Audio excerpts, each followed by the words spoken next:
over the past week, Nintendo released stuff about the Nintendo Switch 2. Okay, so I'm not watching the whole thing, but they did say a couple of interesting things. So, okay, the Switch console isn't even the problem, right? It's not even the price of the console, but it's the price of the games that come after it.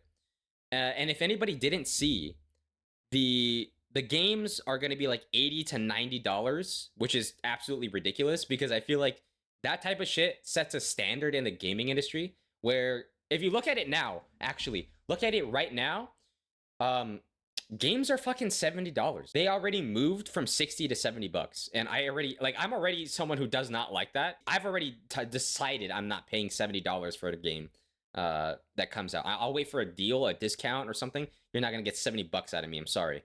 But now they move it. Nintendo is moving it to $80 to $90. That's like, bro, come on. The biggest thing about it is that this isn't like fucking Ubisoft, which is, by the way, in the shitter right now. This is Nintendo, which is one of the largest companies in the world. They have by far some of the best selling games in the world. And this is the company that is setting the precedent of a price point for $80 to $90. By the way, when you buy digital versus physical copies, the physical copy of the game you're getting isn't even a physical copy. It's a key to say, hey, you can digitally download this onto your system. That's what you're paying for a physical copy.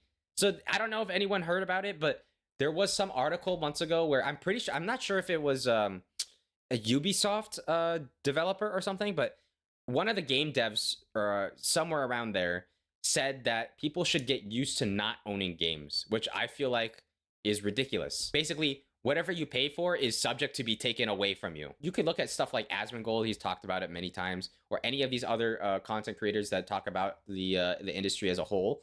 The price points are ridiculous. Not owning the games is ridiculous. And I think someone can argue that if you don't own the game, then piracy isn't stealing. That's one of the top comments that I saw about that a whole long time ago. What? I'm gonna send Sydney Sweeney right now. What? What are you talking about? You're gonna send her my way? You're gonna send her to me? What do you mean? What? Nintendo when someone okay. Anyways, here's the biggest thing I saw about this is that Nintendo added a button to use for game chat only when you pay for it. They added a button to use when you pay for it because game chat is locked, by the way, behind a subscription in Nintendo Switch Online. You can praise Nintendo all you want for all the games they've made in the past. I guarantee you cannot praise them for the decisions they're making right now. In terms of the design, how much better can you really do with the Switch 2? I feel like the Switch kind of already filled its purpose in making it a handheld console. That is exactly what it's supposed to be. It's a handheld console. So I feel like they got the formula right. And I was actually a huge fan of the magnetic stuff, the controllers that attach.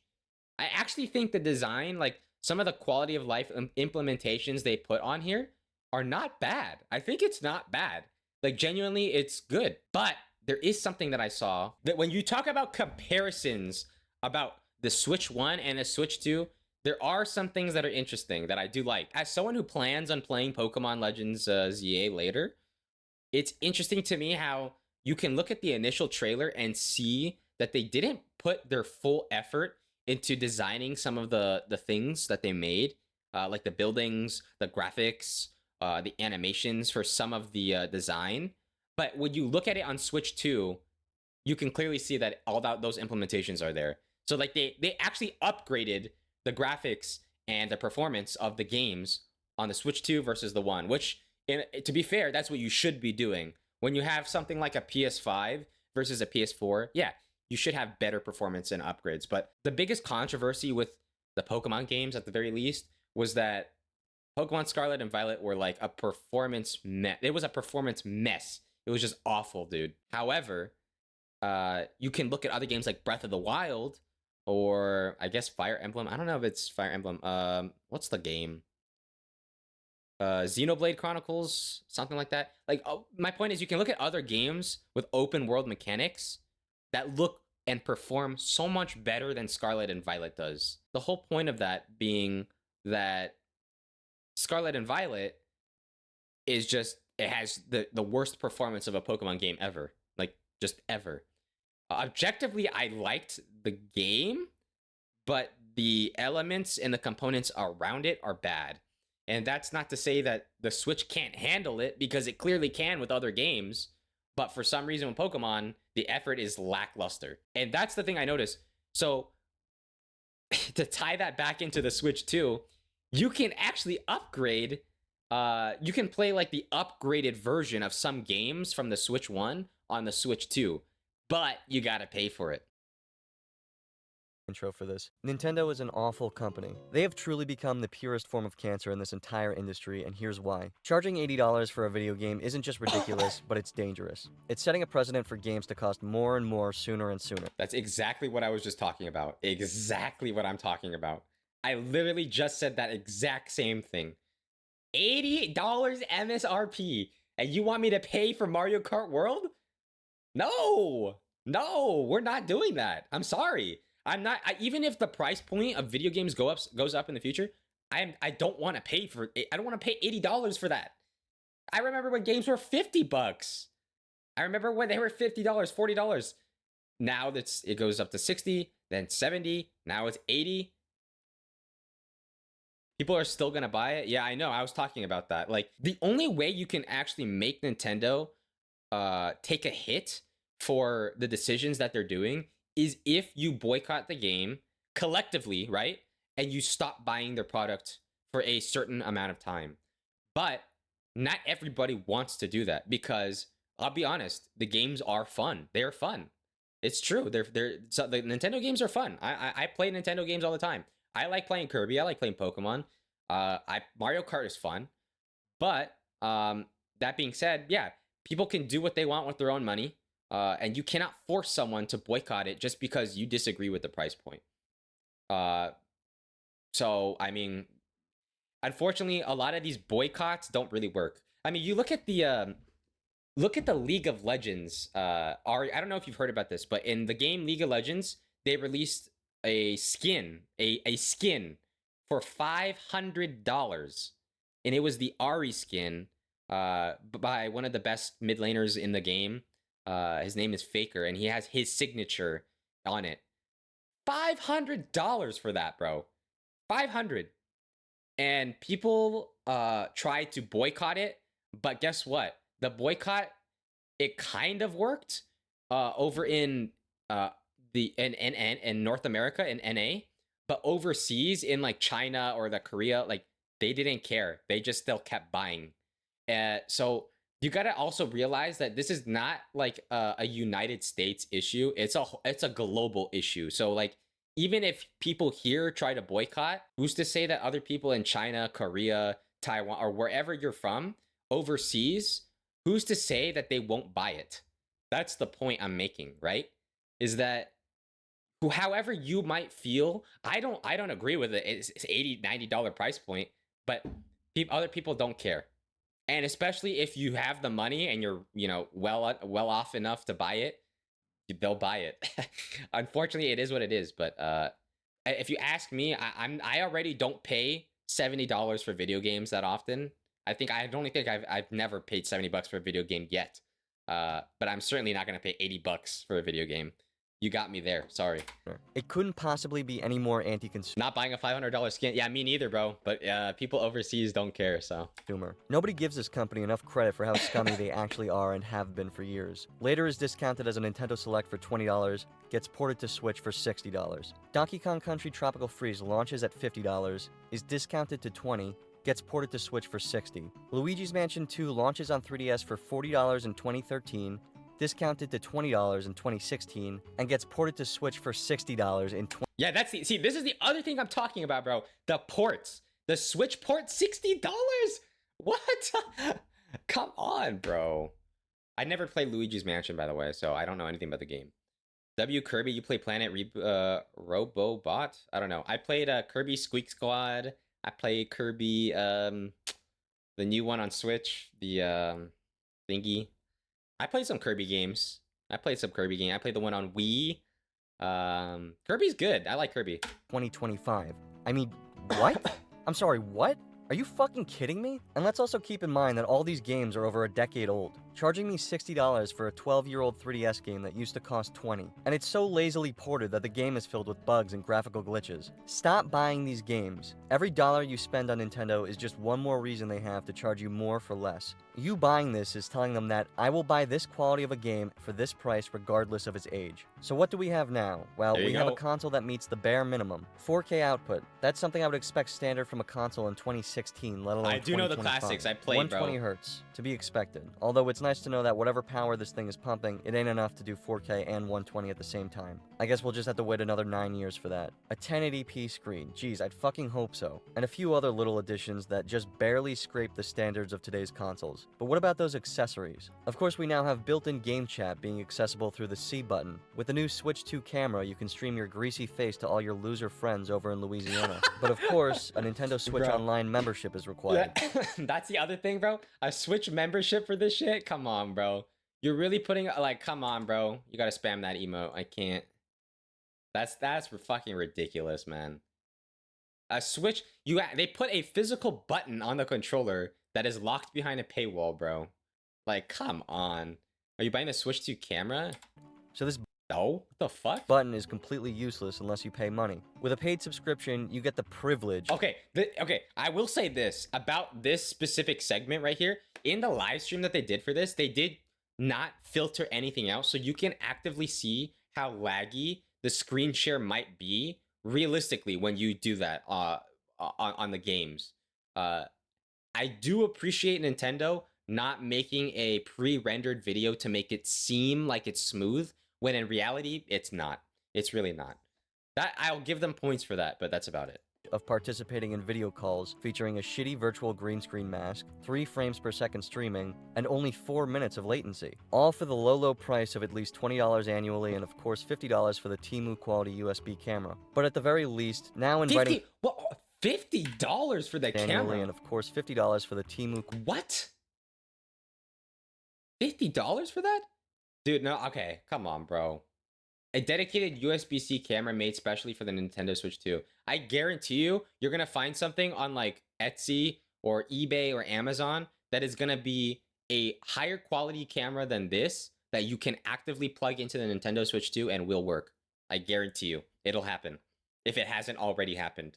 quality USB camera. But at the very least, now inviting friends to parties is all done on the system. No need for complicated instructions on how to use a headphone jack. Wow, it only took them 23 years. I'm glad to see people treat this like an accomplishment. But don't worry, I'm sure we can all trust that Nintendo's accessories will be made with quality components and will work flawlessly. They are the company that made these after all, and these have a long history of functioning properly, right? But Yeah. now, I have a new Yeah. issue. The Nintendo Switch 2 just has so many new features that have been standard for years, and the only piece of hardware I'm familiar with is this leapfrog. So how can I learn all about these new Oh, dude, I used to have standard that for years? And the I only piece u- of hardware I'm familiar with is Dude, this leapfrog. I used to have this a long time ago. Or maybe did I? No, never mind. So how can I learn all about these new features? Well, fret not, jackass. All you need is the Nintendo Switch 2 Welcome Tour. All What the hell is that? It's like an old console, bro. Long time ago. for the low Bro, how do you not know what a leapfrog is? price of $10. Wow, remember the good old days when you would get a new console and dick around with the built-in software? These types of software are so important because they'll always be the consumer's first impressions with the system. Everyone will always remember playing around with PictoChat that is such an OG. This is the OG DS system. Holy. or DSi Sound on the DS. They'll remember playing Face Raiders and collecting remember puzzle this. pieces in the I Street remember Pass this. Plaza on I still have this active, by the way. 3DS. You'll remember screwing around in Welcome Park on the PS Vita, the Playroom on PS4 and PSVR, Nintendo Land on Wii U, and of course the most famous pack-in tech demo, Wii Sports. Such a simple and light game that is now cemented into pop culture. You just cannot think about the Wii without thinking about Wii Sports. And what did we just teach Nintendo? We just taught Nintendo that if you take a 16-year-old tech demo and cheaply repaint it with content missing at launch, then we will gladly pay $60. Okay, I want to say I don't have Switch Sports. I don't have Switch Sports, but some of the games are not bad on there. That being said, it's not perfect. It doesn't have all of the OG games, which I was vastly disappointed with. But it's not terrible, I'll say that. But Wii Sports is goated for sure, 100%. For it. Think about this. A free game from 2006. A $60 game from 2022. This is fucking disgusting. There is no soul behind this game. It's graphically unimpressive in both its art style and visual output. And you know what's sad? This isn't even the first time they did this. Go back to 2013 with Wii Sports Club and it's the same deal. Suddenly a free tech demo costs $50. At the very least, this game looks good. Everything about its visuals is just I'll be honest, I've never played Nintendo Land. I don't know. beautiful, and it felt good, like human beings with pulses worked on it. Jump ahead 10 years and you get this slop. So what about the Nintendo Switch 2? Does it get a tech demo? Well, the original Switch got 1-2 Switch, a $50 piece of shit that was fun one time ever, and that was when it launched and you wanted a break from Zelda. I genuinely remember the only time I had fun with this game was when everyone playing it was laughing at how stupid it was. And hey, how about a sequel? A sequel to a tech demo that takes the idea of complete garbage and asks for another $50. So how about that Switch 2? This time around, we got Nintendo Switch 2 Welcome. You know what this kind of reminds me of? Okay, correct me if I'm wrong, but I definitely feel like Apple does some of the same shit where you create a problem and you sell a solution and it's just greed. Greed after greed after greed. I don't know. That's the things I notice. The AirPods, for example, that I have, the Gen 1 AirPods. Oh yeah, the earphone jack too. They switched it to the lightning cable and then they switched it to USB cable. And also the Gen 1 AirPods. I remember when I first got these, I was asking like, hey, I have AirPods on. How do I adjust the volume on it? Oh, you can't. Well, you would think that Apple would have thought about that. No? No, you can't. But I don't know about the modern AirPods because there's like 3 fucking generations of AirPods now. I don't know if you can adjust the volume on it or not, but like they create these problems on it that is just not. It's just not. I don't know, bro. Everything is just money with these companies. I feel like, and at some point, as a consumer, you got to ask yourself, is it really worth it? Not really. Tour, a tech demo more focused on the hardware and teaching you what it does and how to use it. And you have to pay for it. That is the most unbelievable shit on the planet. I'm paying $450 for your uninnovative money vacuum of a Oh yeah, console. by the way, $450 without tax, by the way. And then I have to pay you to teach me how to use it? Now we have game sharing, which is a nice addition, but of course it's nothing new. You've been able to play local multiplayer games by streaming your game to a friend's console on PlayStation for years now. This being an option on Switch is nice, and it even works locally, but even then, they act as if it's new. It's not even new for them. You can share your game locally to others with just one copy of the game. Wow, you mean like download play? You mean like that thing I could do 20 years ago for free on a DS? Oh shit, and now really? you get this mess. Oh yeah, Only you Switch could. 2 You could. I actually do remember doing that. That's insane. I actually remember. I don't know if Mario Kart let me do that, but there was some games that you were able to do that back a long time ago on the DS. You were able to actually share the game in a way, and your friend that didn't have it was able to play still. I remember that shit. That is so true. I completely forgot about that. But yeah, that's true. systems can share games, but both generations can receive gameplay. That's nice. Remember how the 3DS had download play with other 3DS systems and DS systems? And there was just no need for any Yeah. other explanation because nothing Yep. about it was confusing? Virtual game cards are so anti-consumer, it's ridiculous. But what if digital Baller games with could the be as DS flexible XL, and convenient as DSi game XL. cards? The DSi XLs were like so. I swear, I promise. If you had a DSi XL, that was like rich stuff because it's like they have a DSi, then I guess 3D DSi XL, but didn't they have like an XXL or some shit like that? Like they had like super large or what? Like man, you had to pay extra money for that too. I'm sorry, what? Yeah, I'm sitting here with my digital game library confused out of my mind. Shouldn't it be the other way around? I wish that This is the other thing: digital games, virtual game cards. physical games could be as flexible and convenient as digital ones. If I have 3 Switches, I can download my entire digital library on all of them and play any game at any time on whichever console I choose. Right. What about that isn't flexible and convenient? So now, all your digital games have to be loaded and unloaded from system to system every time you want to play them. You shared it with damn, share the DSi with your sisters. That's crazy. Yo, where's that one? What was it? What's your account venue? Asking for his sister's Instagram, bro. I completely forgot. Wow, well, isn't that just an absolute nightmarish headache? Imagine He how asked much for one. I bet he didn't know he had 2. fun it'll be. That's crazy though. Sharing a DSi with your sisters. I wonder how that went. I feel like sharing any console with siblings is Interesting. We don't like people sharing accounts for their game libraries because we want to sell more copies of our overpriced soulless garbage. And you gotta love how they act as if this is a win for the consumers. You can hand over digital games to people within your family group for a maximum of 14 days. Are you out of your fucking mind? I'd imagine that if you're in a family group with someone, you're probably close enough to where you wouldn't mind signing into your account on their console so they can access your entire library. So this is a great way to shove monetization into one of the most basic concepts of owning software. So with that on the way, we have even more great news. Digital keycards. For select Switch 2 games, the cartridge will only hold the license for the game. If you want to actually play it, you have to download it with an internet connection. Oh, did you hear that? Wait, let me replay it. I don't know if you guys heard that. The cartridge will only hold the license for the game. Digital keycards. For select Switch 2 games, the cartridge will only hold the license for the game.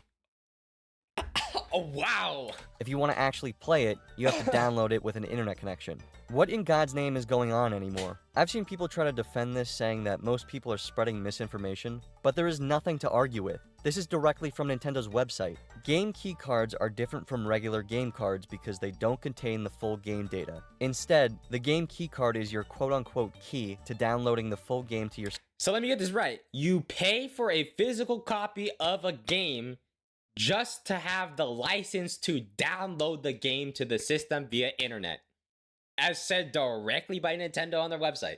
It's not even the physical copy. It's quite literally a download. It's a digital download. That is insane, because Marquise can give me Dark Souls 2 and I can download directly to my PlayStation 5. But this one, I still have to download from the internet because it's not physically on the little key card. It's not on the disc, if you will. It's a download, and that's the most insane part about it. There used to be deals back in the day, and I say back in the day, I'm talking about like 3 years ago, 4 years ago. There would be deals, right, where the physical game goes on sale, but the digital game is higher priced because most people just, let's be honest, a digital game is easier and more convenient to buy and download. Like, for example, if I, which is, it's going to happen. When I download Elden Ring Night Rain, I'm not going to wait for, like, let's say it comes out on Friday at 9 p.m. I'm not going to wait overnight for Saturday in the morning, go to Walmart, buy a physical copy of Elden Ring Night Rain, and then come home and download it on my system. I'm not going to do that. I can play the game directly at 9 p.m. on Friday if I buy a digital copy. And digital copies are just more convenient. They are easier, and in some ways they can be better because if you lose, let's say, your system, I don't know, something happens to your system, at least it's on your account, hopefully on the cloud, where you can still play that game if you had another system because it's, you know, on your account. But they're getting rid of all of that. So instead of, you know, having the physical game, it's just another download. But the thing is, these physical copies, you're still paying $80-$90 for this shit. Like, why if people don't want to buy physical games in the first place? By the way, this is the exact reason why Blockbuster got taken down, because Netflix came in. Why go to a store to physically buy the movie or rent it if you can just pay a $10 subscription fee and have all of them at your disposal from your fingertips? This is the exact reason why Blockbuster went down, and it's the same thing here. What if people are not buying physical copies of your game? What makes you think they want to pay even more for it when, by the way, it's not a physical copy, like I keep saying, it's a digital download? What? Subscription fee to buy games? Yes, by the way, that subscription fee to buy games is quite literally PC Game Pass or Xbox Game Pass. They take up more storage. No. What are you talking about? You talking about like the digital games or the physical? They both, I think they take up the same amount of storage regardless. But this is the other thing too. This is my complaint about it. You release a console with only 256 gigabytes, and inevitably you're either going to have to delete the game data from your system, or you're going to have to, I guess you can offload it in a way. But inevitably your system is going to get full from the games that you download or purchase. So with only 256 gigs, eventually at some point you're gonna have to pay for a micro SD card where you have more storage space.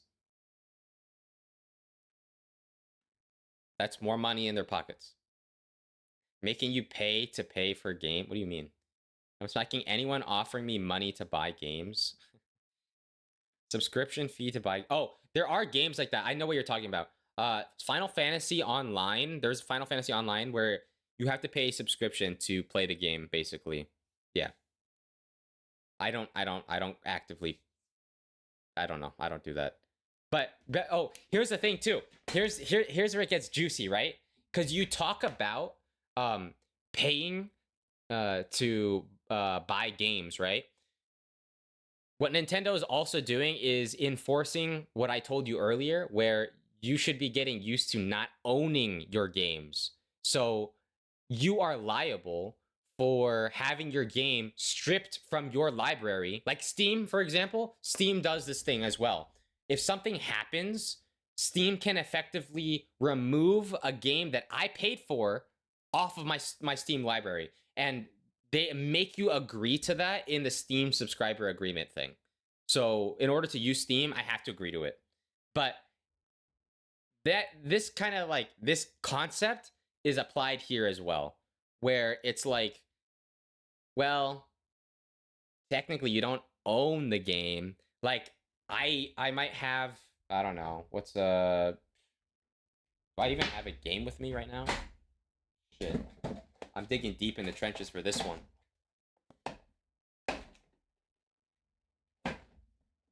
Okay.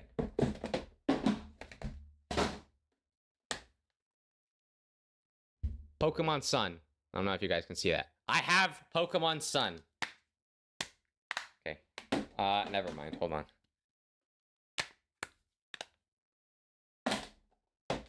Okay, you get the point. I have the game, right? I own the game because it's a physical copy of the game. I have the game cartridge.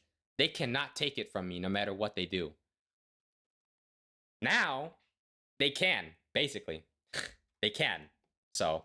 System via the internet. Not DLC, not partial data, the entire full game. The game itself isn't included on the game keycard. If you want to claim that this is just this generation's way of selling game cases with a download code inside, you are wrong. This is a code for a game that is staying on my console. This is a physical game card with a license on it that is the only way I am allowed to access my downloaded game. But this way, you can share digital games. Wow, so like a physical game except there's nothing in this. That is the scenario that people are trying to defend. The scenario that Nintendo has given themselves and developers the option to have control over the license of not only your digital games, but now your physical games too. Truly incredible. Nothing is yours anymore. So the console will only have 256 gigabytes of storage, which is practically nothing in today's day and age. But make sure you reserve extra space for games because everything I'm saying, this guy is reiterating, I'm telling you. No longer will you be able to just play off the game cartridge. You'll need the space too. Stock up on those micro SD cards because Hogwarts Legacy is going to end up eating 25% of your console's storage, no questions asked. And how fun will it be to take your new game home and watch it slowly download with a slow internet connection because not everyone lives in some massive suburbia where high download speeds are the norm. This has nothing on it but a license. And although this doesn't apply to all games, there are already many that are confirmed to be using it and expect more to be on the way.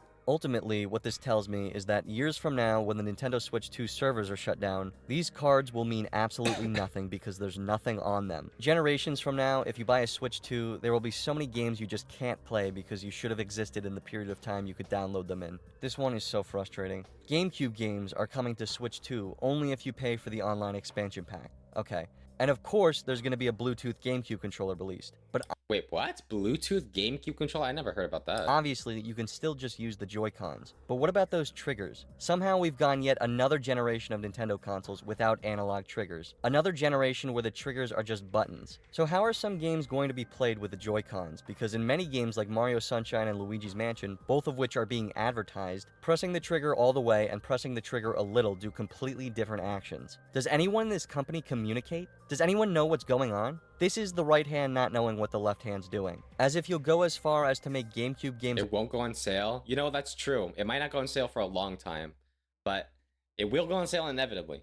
Yeah, no. If I can't buy the game on sale, like, immediately, that's okay with me.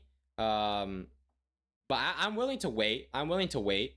Not only am I willing to wait, but the only way I buy it is if I have a discount, like a gift card or something. Otherwise, I don't buy it. Sorry. So if I see a Nintendo Switch sold at like Target and I have a gift card for Target, I'll use that. That's actually how I bought the PS5.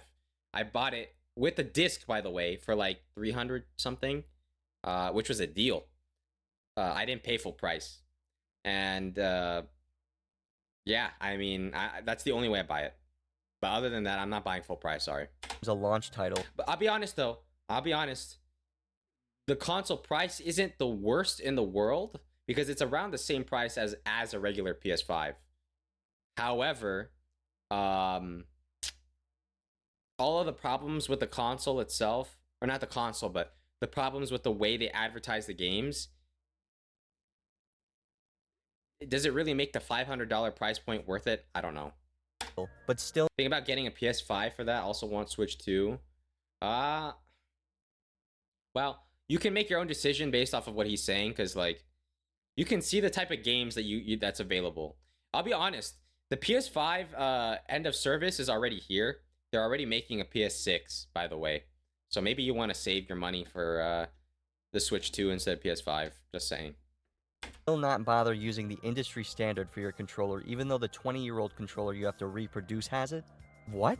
How about game upgrades? You guys like spending more money on things you already paid for? This one is so absurd, I don't even know where to begin. What Yeah, if? That's it.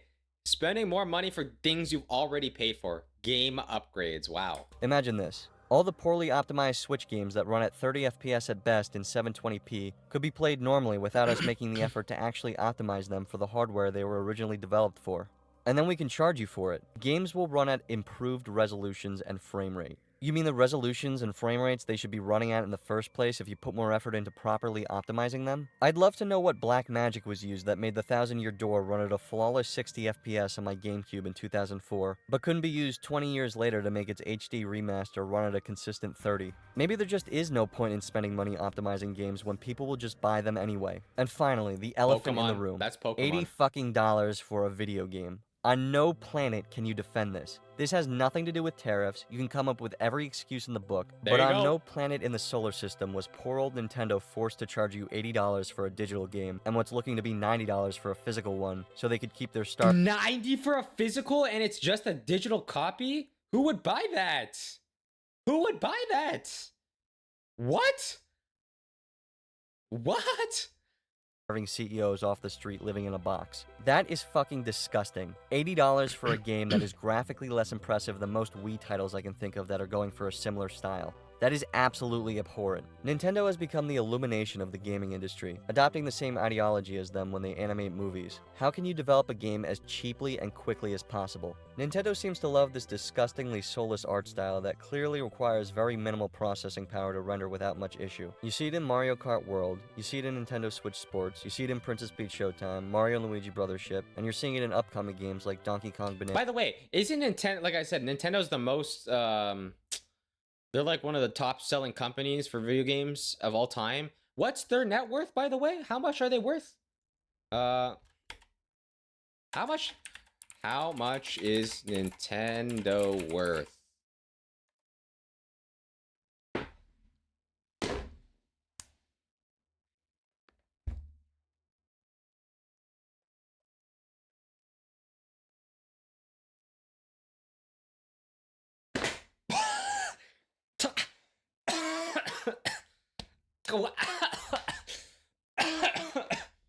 $12 trillion, 13 trillion? JPY though, Japanese. But how much is it worth in US dollars? 75.64 billion US dollars? And they can't make better graphically impressive games? They can't make better performance, like performance-wise, right? Performative games? Like, what? This is the same thing that we had with Pokemon, right? Like, there's absolutely no excuse not to make a well-running, nice-looking video game. What's the excuse when you have all the money? What is the excuse what is stopping you? You have all the investment in the world to make that. That makes no sense. But people will buy the games no matter how shitty they are. And you might say that technically they have no incentive to change or no need to change the formula because people still buy it anyways. And Tomodachi Life living the dream. Forget DRM, digital games means no money spent on producing, no money spent on shipping, and most important of all, no commission to any retailer. Every penny going directly to the biggest pieces of shit in the industry. It seems that the full price of Switch 2 games will be either $70 or $80 digitally. But just take a look at these prices. Are you fucking kidding me? $70 for Breath of the Wild with a Switch 2 upgrade. Didn't this game come out almost 10 years ago? And now it costs more? How does that work? Tears of the Kingdom, $80. Kirby and the Forgotten Land, $80. Mario Party Jamboree, $80. I'd like to never spend more than $60 on a video game, and I want the entire industry. I agree with that. I agree, and I still don't do that. I really don't.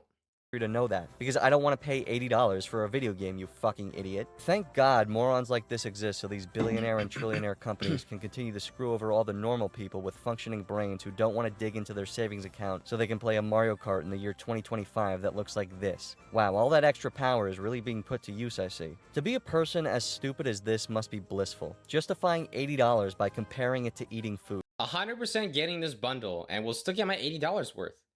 So Mario Kart bundle, that's $500 base price. If you think about it, if you take your significant other to the movies and get popcorn and drinks, you end up spending near $80 for a one-time. What kind of fucking movie theater is he going to, bro?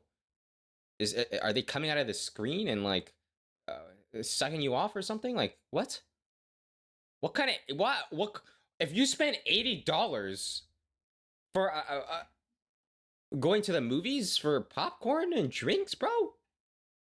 What? Like, okay, now listen. This is a double standard, right? Because on one hand, I do believe that movie theaters are disgustingly expensive sometimes. However, you don't it's not $80 expensive. You don't spend $80 at a movie theater. Hello? Are you stupid? So you want to pay $80 for a game. You're cool with new big releases costing $80 fucking dollars. You would think these are like industry plants. Nintendo should just start charging $100 instead because idiots like this will find some batshit way to justify it. Just donate your money to them at this point. You can't fit their entire cock in your mouth. So ultimately, what can we do? Well, we can just simply not buy it. It's that simple. Vote with your dollar. When you give Nintendo money for a game that launches with no content or is unfinished, or for a game that's a port of a title over 10 years old that used to be $20 and is suddenly $60, or money for a game that is so poorly optimized that the absolute best you can expect is an inconsistent 30 frames per second. That's you telling them that I, the consumer, will give you money for this regardless of its quality. I will buy Luigi's Mansion 2 on Switch even though it was $20 on a 3DS and was ported with bugs and graphical oversights. I will give you $300 for a console so poorly designed that it scratches my screen when I dock it, has $80 controllers with connectivity issues that often cease to function over time, has UI that looks like someone made it in Adobe Illustrator in 9 minutes. Now, okay, I've said it. Okay, I think that's a little oversight here. I think the design of the Switch is genuinely very good. I don't think it's much of an issue. However, I do believe that Illustrator. some of the issues are legit. It's like the Joy-Con drift. The cracks on the screen, okay, maybe I don't have that issue, but I don't have a problem with the UI, honestly. I really don't. I think this is just an overstep of bias. In 9 minutes, acts as a portal to the world's laggiest and most unstable. This is true though. This is true. The Nintendo Switch store is just laggy. Web-based online storefront, and has a library of poorly optimized games, half of which are being resold for the second or third time, and the other half comprised of cheap, soulless shovelware quality garbage with no polish, nothing memorable, and absolutely no passion or love anywhere to be found in it. Buggy messes that you are being sold as is because you'll buy it anyway. Do not buy the Switch 2. Do not buy its $90 controllers or its $80 games. Do not buy its shitty camera or its $35 piece of plastic controller charger. Do not act like this is an upgrade. UI that went from uninspired to uninspired with a few more circles. Do not pay $20 for game upgrades that act as a paid 60 FPS patch or a subscription that gives you temporary access to them. And do not buy a $450 glorified Switch 1 with nothing but corporate greed at the heart of it. Buying this not only lets Nintendo know how far they can push the boundaries boundaries of laziness, but ultimately supports a company that, in its current state, is making billions off of doing the absolute bare minimum. Years ago, when Nintendo games came out, whether they were good or bad, you could see that 99% of them were always made by people who genuinely cared and were encouraged to do so. Directed by people focused on quality and enjoyment value over development time and costs. Games made with love that contained the soul of the development team that worked on them, acting as somewhat of a portal to a vision, whether or not that vision is very fun. And today you have this. In 2015, when Satoru Iwata died, the worst thing that could possibly happen to the company happened. For the first time ever, Nintendo was being run by a businessman, not a player. Not by someone who cared from day one and was there for I everything feel every like step of the way. Or by someone a lot of companies, like, they kind of, at this point, I think it's really apparent that, you know, they just want money as opposed to making the consumer happy. And I'll be honest, that's the reason why a lot of these companies get slack. Like, you look at EA, that is super money hungry and greedy. Look at all the Sims packs that they have, how much they oversell for. There's so many memes and jokes about it where it's like, you have to, everything you do is locked behind a paywall.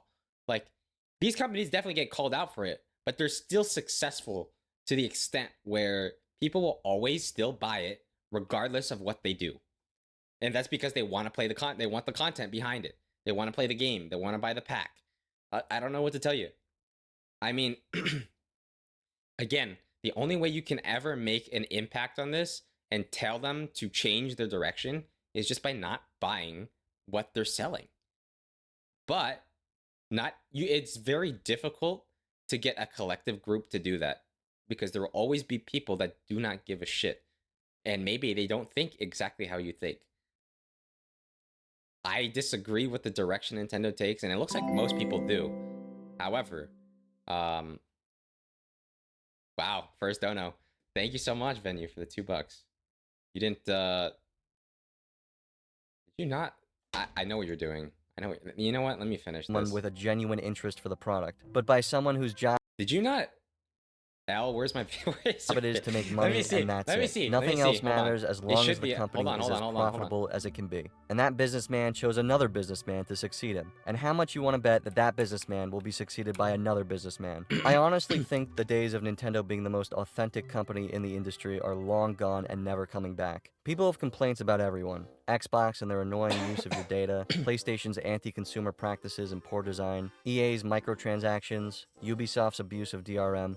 But genuinely, in complete seriousness, just ask yourself, what makes Nintendo any better than these companies? What is making Nintendo not the worst company in the industry in your mind? Because if you ask me, they've become the biggest cancer of the industry. Not only are they doing everything other companies are shunned for and more, but they're getting away with it. What is, without a doubt, the most influential video game company that has ever existed and will ever exist is setting the precedent that consumers will buy anything, and the other companies will follow. As the consumer, your voice is the most important, because none of these companies would exist if you weren't giving them your money. Demand more. When so many companies are fighting for your dollar, why shouldn't they fold to your standards?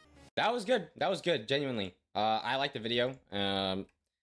Everything he said was valid. 100%. That's basically everything that I've been saying prior. Quite literally. Basically everything.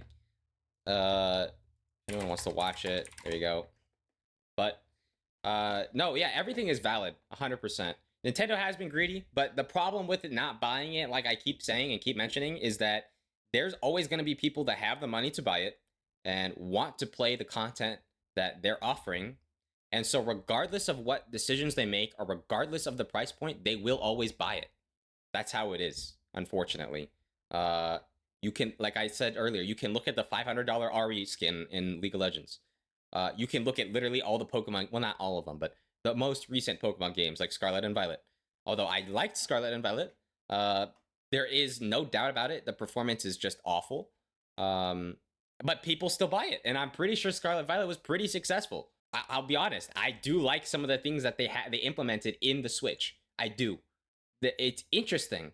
However, there are many things wrong with it. But despite that, people will still buy it. Because people still buy the Pokemon games. And I love Pokemon. I'm a gigantic Pokemon enthusiast. But that's how it is. Unfortunately, not everyone thinks the same. Well, not unfortunately, but not everyone will think the same about it. And people will still pay for it. And I'll be honest, I will buy the Switch too. I'll pay for it too. But I'm not buying at release. If anything, that's my partial boycott, I guess. But yeah, Switch 2, there you go.